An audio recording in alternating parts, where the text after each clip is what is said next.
So go ahead, Democratic establishment guys, go cry, go cry. Well, it's because of you we lost this election. It's because of you we lost the election in 2016. So we did it your way. It's not like you didn't get your way. You got your beloved Hillary Clinton. You got your beloved Joe Biden. You got your beloved Kamala Harris. You have your beloved Nancy Pelosi and Chuck Schumer.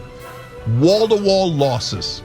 All right, look at this. Welcome to the Young Turks election coverage of the 2024 election. Cenk Uygur, Michael Short. We've got an election spectacular for you guys. Yeah. All right, guys, this is the Young Turks, and let's see what they had to say on election night. Hit like and subscribe. It'll help grow this channel. Let's go. Well, we're going to find out today. We're going to find out today. So, guys, this is an amazing election because it is amazing. Look, half the time you're not quite sure what's going to happen. But even then, I at least think I know, right? For whatever it's worth. And I've been pretty decent at it so far. And half the time, really. You know what's going to happen. We all know what's going to happen, right? This time around, not only are we not sure, I don't think anyone really knows. I mean, people will say they know. Michael's about to tell you he knows. I think it will be an electoral college landslide for Kamala Harris. I'm convinced that she will win 6 of the 7 battleground states. She'll win every battleground state except for Arizona. I think we'll know very early tonight with North Carolina and Georgia. They report pretty quickly that Kamala Harris is headed for a good night. And I just think that Kamala Harris, I think she's generally up by 4 or 5 points. I think she'll exceed that. I think also between what Ann Seltzer predicted in Iowa. So I think Kamala Harris is gonna have an electoral college landslide, and we will know that tonight. As far as the House and the Senate, I do think that Democrats will take control of the House. It'll be still fairly close. Maybe they have a net gain that gives them perhaps a margin of 5 or 6. But I think they'll win a lot of these House races. And as far as the Senate, I'm going to also go out on a limb out there, and that I think the Democrats will keep control of the Senate. It'll be 51-49. I think they'll have a couple of upsets. I think there'll be some surprises. Democrats maintain control of the Senate, take control of the House. Democrat Kamala landslide. Harris wins in a landslide. Landslide. And she wins it tonight. It's clear. I just bet that's me. John's saying here, Arizona will go Trump, Georgia to Harris, Michigan to Harris, Nevada to Harris, North Carolina to Harris, Pennsylvania and Wisconsin to Harris. So he sees, just like you do, as the only. He's been copying me. I'm glad that he's he cheated off your sheet. And he thinks, of course, Harris is going to win the presidency. I don't want to put my predictions in graphic because when I filled them out the other day, I've changed them a little bit. I do think Florida is going to be a lot closer than we think, and that the polling has told us. So Kentucky's been called. For Donald Trump. Okay, so not surprising. That was Indiana and Kentucky were the first states to close. Those will not be closed, so hence Kentucky gets called immediately. He's his own worst enemy, man. Like he really is. It's 100%. Almost like sometimes his behavior really does lead one to think like, is he trying to lose? Like, what's going on here? And honestly, today in particular, that was Cenk's TDR prediction. A lot of his comments and a lot of his behavior today was just like unhinged. Yeah, I was about to say unhinged. Yeah, he's trying. So for Florida, we're now at 42% of the vote in. Trump has a 5-point advantage. Again, we're not in the territory of really being able to interpret that much. But, we can start to focus on counties at some point, But I just want to be clear. The polls close in Florida at 8 o'clock. So they haven't closed yet. So I'm not exactly sure what they're reporting. So all they're trying to do is get the polling average to show Trump is the winner so they can cry later. It's absurd. It's so silly. So that's why I'm confounded why both sides are so confident they're gonna win. They obviously both can't be right.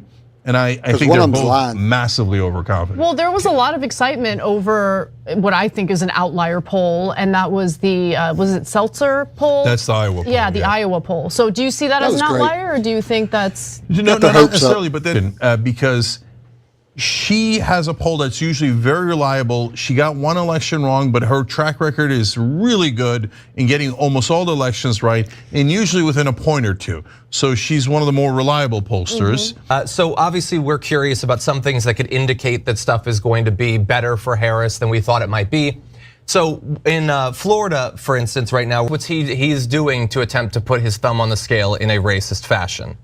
By the way, we do have, as of right now, 37% of Georgia's results in, and Trump right now is up 57-43.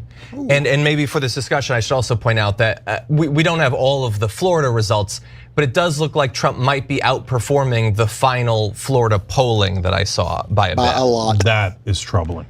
Okay, so Rashad, as you look at that 57-43 in Georgia, obviously there's early voting in there. It's a mess, so it's not really indicative necessarily. But with a decent percentage reporting in, does that make you worry at all?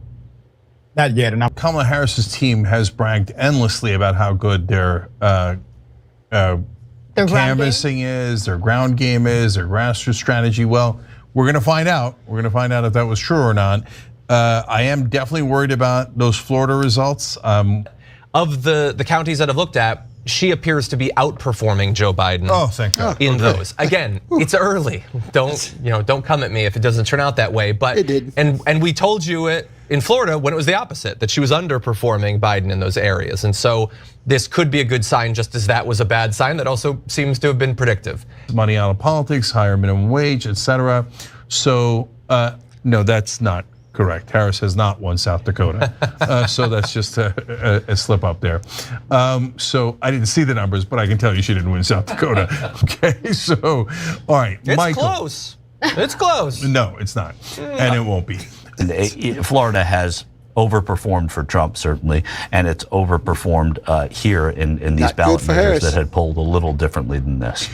It's 50-50. I mean, as we stand now, it's a little bit after 9 on the East Coast. It was over former President Donald J. Trump is up in the electoral college. I mean, he's well over 100 at this point. I thought I wrote it down somewhere, but however, so yeah, I still feel like it's 50-50. It's still very early in some of the battleground states. They can't even call them yet.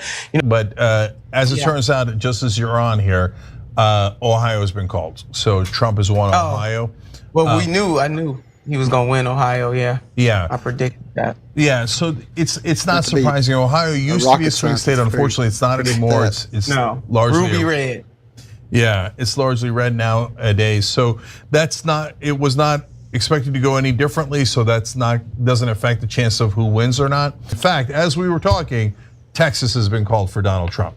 So again, not the important race there, because we already had that in Trump's column. That's obvious. Not over, but it looks good for him.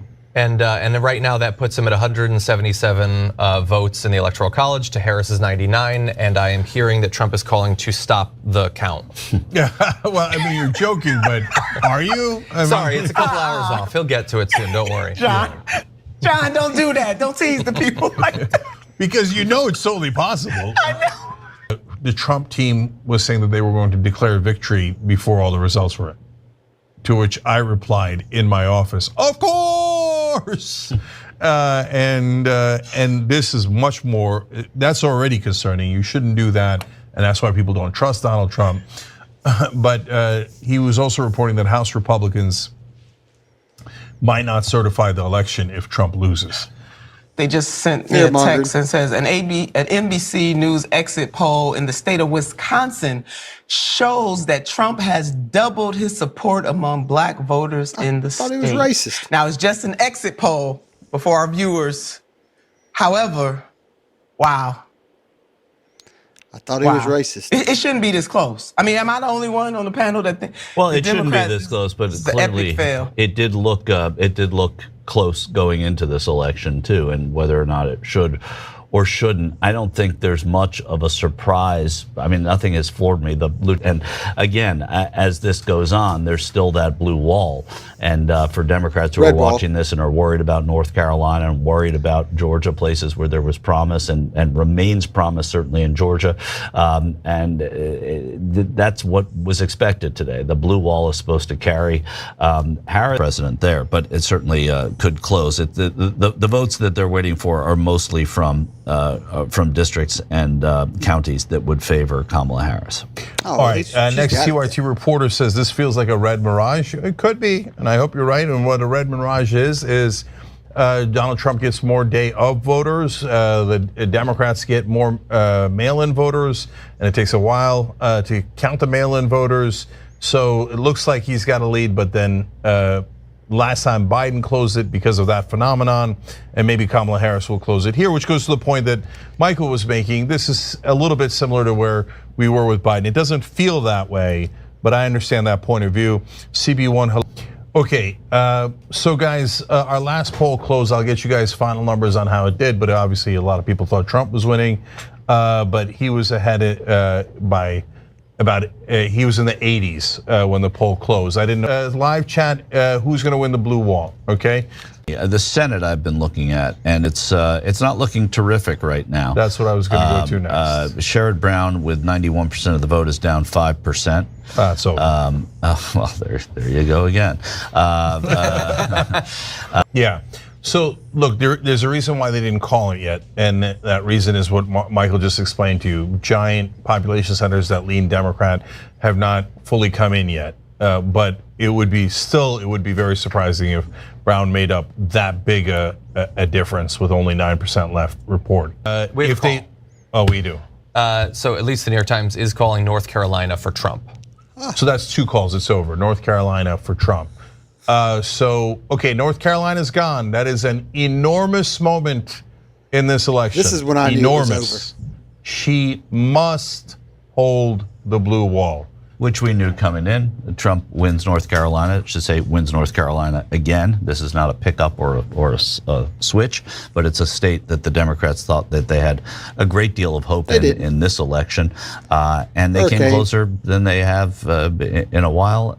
So you sound like you think that it might be over. So I mean, obviously it's over in North Carolina, your home state.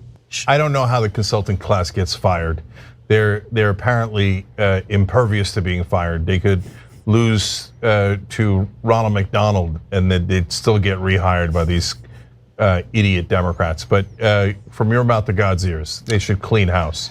They should fire everyone. NBC News has called the Ohio Senate race for Bernie Moreno, who known for saying that women over 50 shouldn't care about abortion, but he's other ones, and then they start getting into conspiracy theories and lunatic stuff. And isn't it in West LA, right?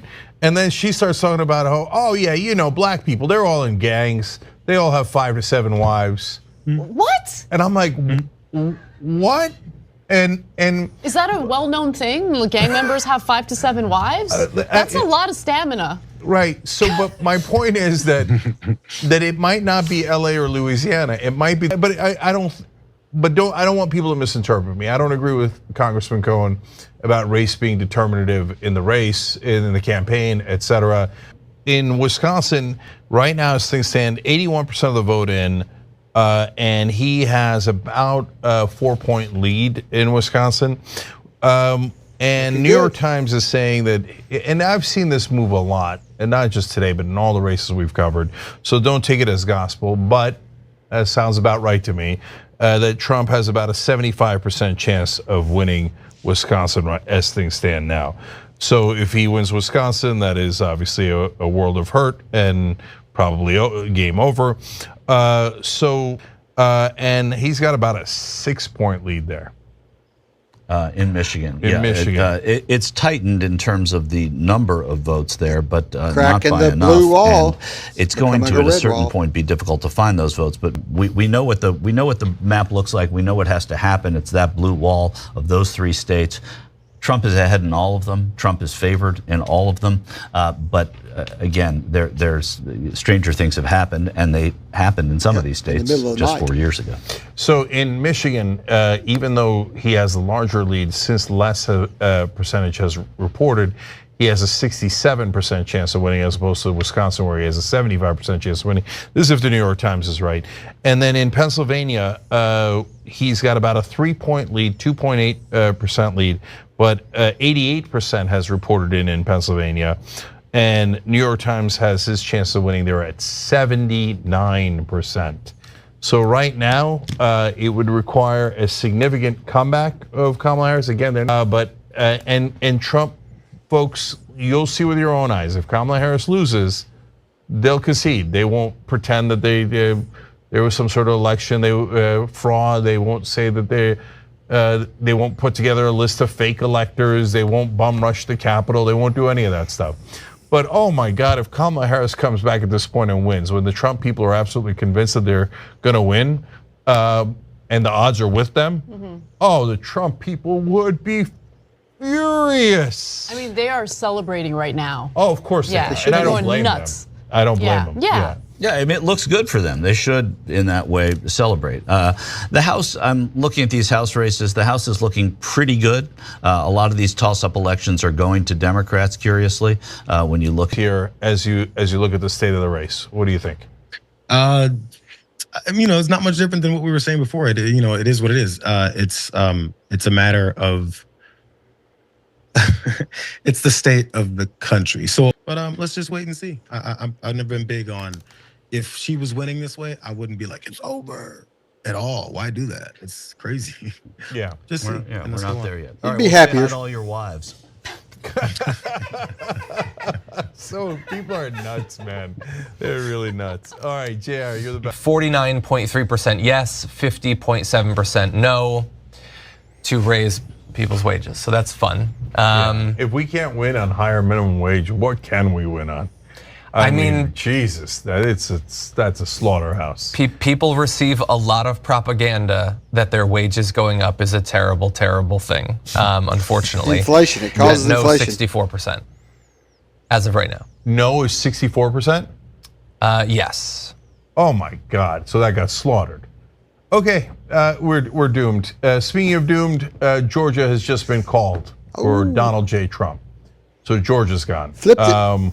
So now the hope that Arizona, Nevada can replace part of the blue wall still exists. So Democratic voters, snap out of it.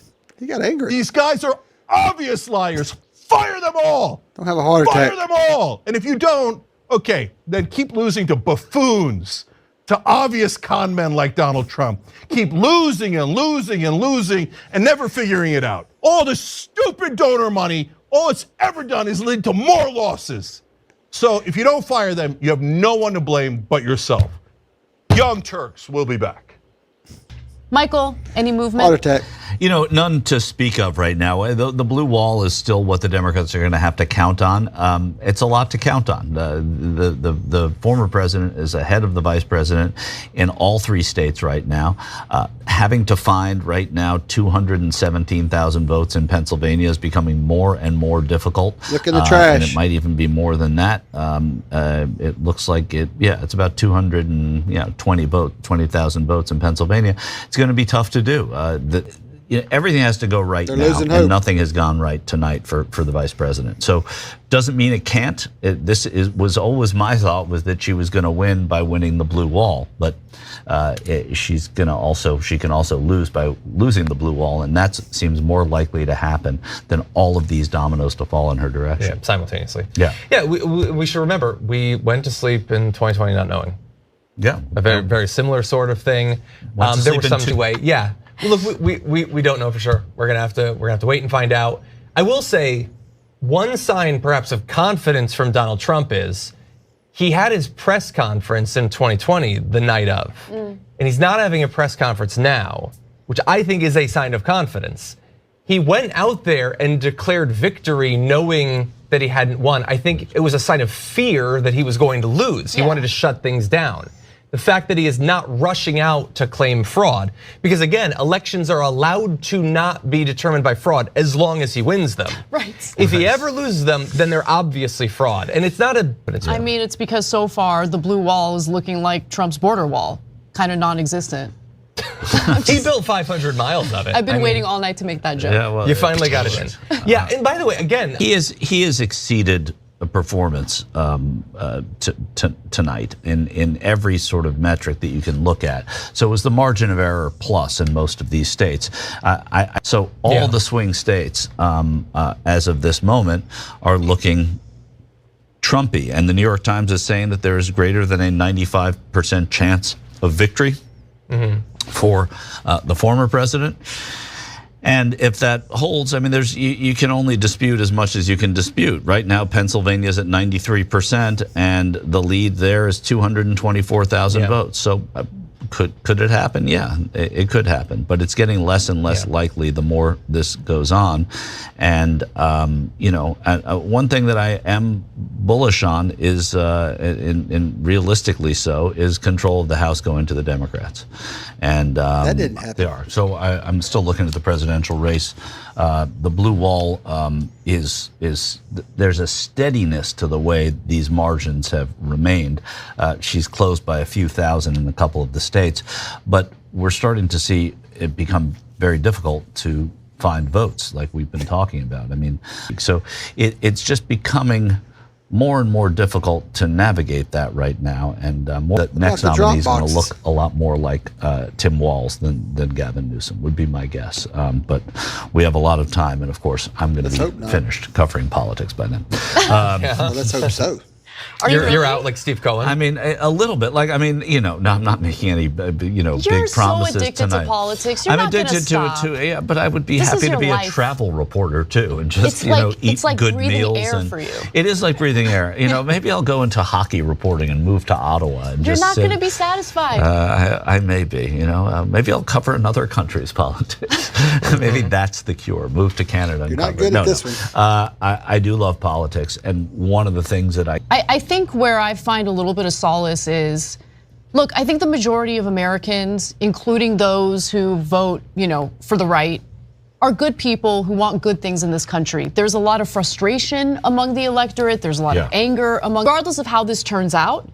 And it doesn't look good for Kamala Harris. I hope that it's at least a learning experience. Yeah, a lot doesn't have to change. He has to be gone, and then things will get back to whatever normal was. There are scholars who believe this, who study politics, who are smart people, who've written great books, and not about this, but just these are opinions I've been able to get from them, who think that once Trump is gone, there will be going back to what we knew as normal, and we also sat here and complained about what was normal then. So let's remember that. Because I think it's deeply strange to all of a sudden go from none of these people talked about trans people to now it's literally the only thing they care about. That is very, very strange. Very strange identity politics. And I think it does get a lot of the stuff about race and about sexuality is just like this constant focus on identity politics demonizing groups. Yeah. As I come back, both angry and happy at the same time, because that's who I am. and so I have funny things to tell you, terrible things to tell you. I come in on the big screen, and it's like this cavernous area that they're doing it in, and people start booing, and it was awesome. They started booing you? Yeah. Not the host, but the audience, right? Yeah. They're like Cenk from the Young Turks, like boo, like the Undertaker just came in, which is kind of badass. You love that wrestling environment. Oh, I do, I do. But you know what? So we'll see how it goes. But anytime I insult Trump, they're like, "No, that's our daddy," right? But outside of that, look, I probably dislike Democratic leadership more than they do. So you got to remember, I haven't watched wrestling regularly since. Are you impressed that I knew what that was? I'm impressed. It's like when you referenced Gollum on the show once. I was talking with a friend of mine, and I was telling them I'm doing Young Turks tonight with Cenk, and he said, "I like Cenk. Cenk likes wrestling." That's so true. They had some Polish guy on the show, and he starts talking about America, and I was like, "Who the hell is this guy, and why is he telling me about America?" And the crowd kind of laughed, and then he caught feelings. I'm like, "What are you, Viktor Orban's cousin?" Then you're making friends. They're cheering you. Yeah. Anyways, what Fox News called Pennsylvania. Now, so here's the thing. That doesn't mean anything. It means something. It means he's leading in Pennsylvania, but no one else has called Pennsylvania. But Fox News had to call an important state before anyone else did for Trump. Because in the last election, they called Arizona for Joe Biden before anyone else did, and their audience lost it. They hated that.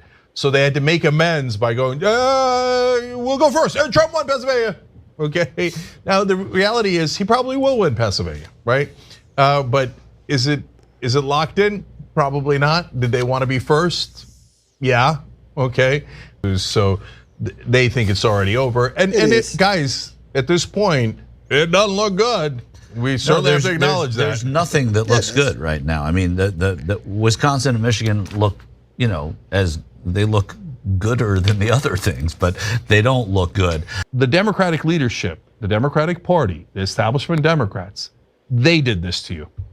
They lost to that buffoon twice.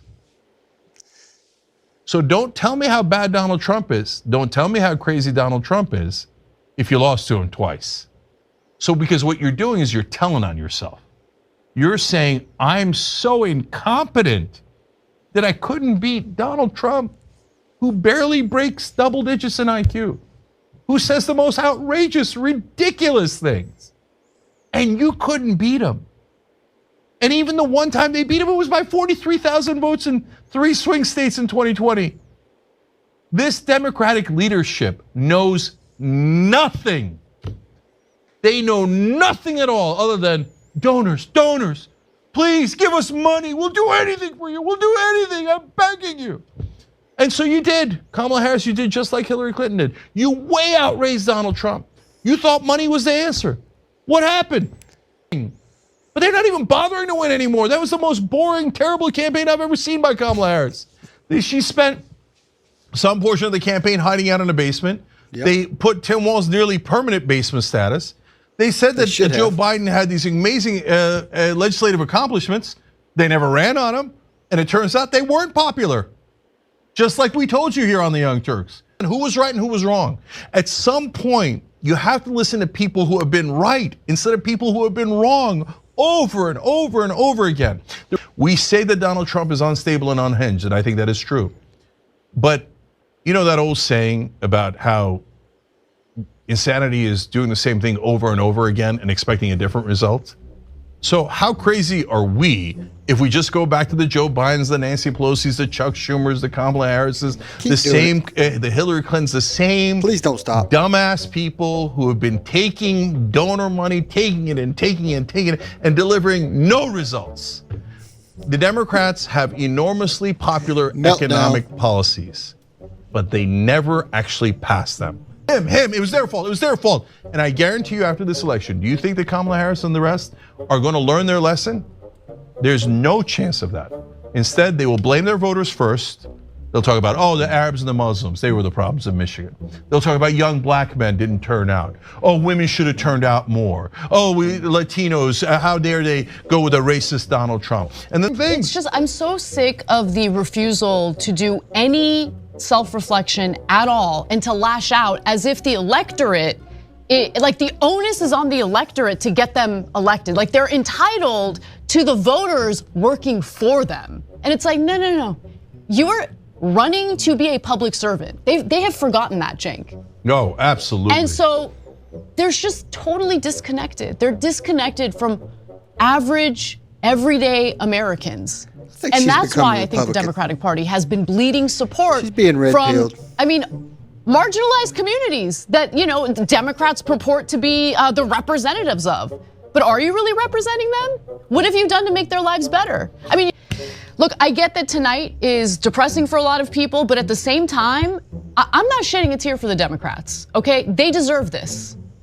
The electorate doesn't deserve it, but Democrats deserve it. Yeah, Democratic politicians, yeah, let me be specific. And so those politicians, the number one issue is establishment versus pop. Look at the girl in 2016 versus now. I think she's being red pilled. She's a lot less upset now than she was back then. So if you're voting for an establishment Democrat, they're going to deliver donuts for you. Nothing. And they're going to tell you, the Republicans are bad guys. Everybody's racist and sexist. You have to vote for me, otherwise you're guilty. It's all your fault. And so I didn't lose 2 elections in a row to Donald Trump. The geniuses in the Democratic leadership did. They're not smart. They're not honest. They're not competent. They're not the best of us. They're the worst of us. If you don't change as Democratic voters, this is all you'll ever get. Loss after loss after loss. Eventually, they'll just lose to like an actual literal baboon. And they'll be like, I don't know. I raised $2 billion from the donors. I didn't do anything at all, but I raised so much money. I don't know how the baboon beat us 4 times. Maybe an orangutan. I mean, he kind of is an orangutan, but anyway. So go ahead, Democratic establishment guys, go cry. Go cry. Well, it's because of you we lost this election. It's because of you we lost the election in 2016. So we did it your way. It's not like you didn't get your way. You got your beloved Hillary Clinton. You got your beloved Joe Biden. You got your beloved Kamala Harris. You have your beloved Nancy Pelosi and Chuck Schumer. Wall-to-wall losses. I'm not a pessimist. 1%. Yeah, I'm the pessimist. Yeah, we're gonna get right back on that horse. But my point is, learn the lessons so you get better and better, and you don't just keep staying on the same dumbass donor treadmill that leads to oblivion and falling off a cliff. Maybe the pod's gonna save America. Think about it. All right. Well, guys, it's your choice on which way you want to go. But if you vote for establishment Democrats again, you ought to have your head examined in primaries. Okay, so here's Trump. He's going to make a speech, obviously. This is going to be brutal. Barron Trump is insanely tall. Yeah, Trump. So I believe they're down on Palm Beach, and he's about to give a victory speech, which he has earned because he has the victory. He has gotten Pennsylvania. He has won this election, and these next 4 years are going to be so long, wide open. And you look, make America great again. If you're watching the Young Turks, I don't think you need me to tell you, but I'm going to tell you anyway. This guy is going to do the craziest things you've ever seen. So I can't believe we let him back in the White House. He did a coup attempt against America, and we elected him president. That is how incompetent the Democratic Party is. All right, guys, this has been the Young Turks. If you like the content, click here for more, and we'll see you next time.